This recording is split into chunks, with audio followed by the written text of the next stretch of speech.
right, here we go. Dear Matsons, my child is a very picky eater. I want him to get the nutrition he needs, but I'm tired of fighting this battle. How should I handle this? Sincerely, dinner is served. Want me to start? Yeah, This one is a hard one to answer because there are so many reasons why kids are picky. I'm going to talk about the majority first. The majority are that they're kids and they're pushing the limits and it's a power struggle, especially if they're younger. I don't like that. I don't want to try that. If your kid is more wired with structure and they like the same things over and over and over, that's also a personality trait that you're learning about your child. And so change is hard for them. So we're going to talk a little bit about those kids. And then you have the smaller population that's actually more related to sensory. They're on the spectrum of some level when it comes to the sensory piece, and food can trigger that, right? Textures, smells, all of that can be a part of that child's needs. And that particular piece of the story, I would say you're going to want to talk with your doctor. You might get a counselor on board, you might get an OT on board, but being able to have more exposure with that child and get them to a place where those textures and experiences are going to be safer for them. So after talking about them, we're going to move to the majority, which is the kid's personality, the power, struggle, and wanting to make sure that your kid gets some nutrition. What are some ideas? Yeah, one of the things I think is kind of fun is to invite your kid into the process, no matter how old they are. Mm-hmm.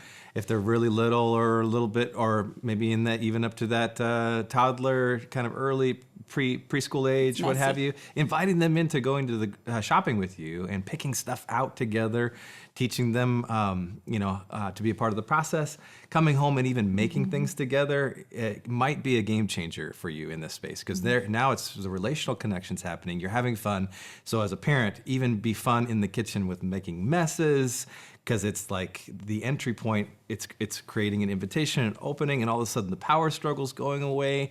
You're having fun, you're laughing. Oxytocin is being released between the two of you, which is the bonding chemical God created in our brains, no negative side effects. And now it's like, and then they have a finished product too. And for most kids, seeing that sense of completion and that they were a part of it, and then the other members in the family are trying something that they made, and there's a positive response, can be a good idea. I love that idea. And yet I'm also thinking about you parents who are like, I'm just trying to get a meal on the table and I don't have time for all of that. And I feel you. And I would just say, then maybe this isn't the battle that you're going to pick this week or this month. But at some point to use that idea, and maybe it's thinking about it once a week, we're going to invite this child in, and they're going to be a part of setting the meal, the menu.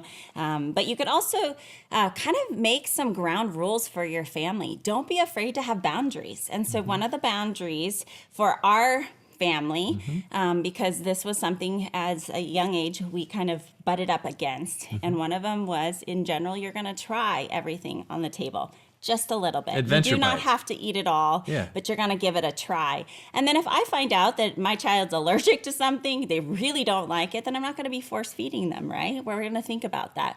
But overall, you'll find that a lot of kids, when they are invited into an adventure bite, they will actually go, that's not so bad. Because they get this concept of, I don't like eggs, I don't like ketchup, I don't like broccoli. But when you can kind of expose them to different ways that things are made, and they can try it out here and there, then you'll find that they actually like more food than they really think.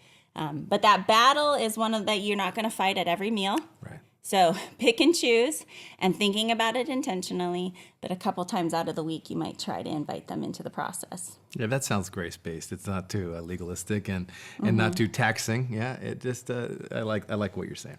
Oh, thank you. Yeah. So real quick, one more thing that I was thinking about is for that older child, that if, you know what, you've been catering to them just because you haven't been wanting to fight the battle. You're just trying to get food on the table. And now they're 10, 12, 15, and they're really picky eater. I just want to encourage you that at some point they'll become an adult. They'll figure it out. They'll decide what they want to eat and not like, and to take a little bit of the pressure off of your plate. But if your kids are little, you can have a say in setting the tone for your family, and don't be afraid to have some general boundaries. Maybe each of your kids gets to pick the meal for a certain night of the week, and then the rest of the time you set the meal. And vitamins can be a helpful alternative, augmented source of nutrition if you're concerned about the nutrition too. And there's lots of different ways that vitamins work out for kids now, and different ways that are tastes like than gummies. when I was a kid. It was just like pills. It was like but now We've they come a long ways. yeah. So you can it's like candy now almost. It seems like, and so that can help you with your concerns about nutrition. Yeah. Okay. Well, we hope that these are helpful for you. There's a lot of great feedback on the internet about picky eating, but I would talk to your doctor if you are concerned about nutrition. Pediatricians can be very helpful here.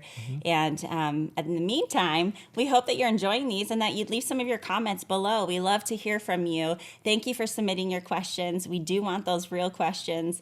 And in the meantime, we really believe that you are the right parent for the job, and we're here cheering you on.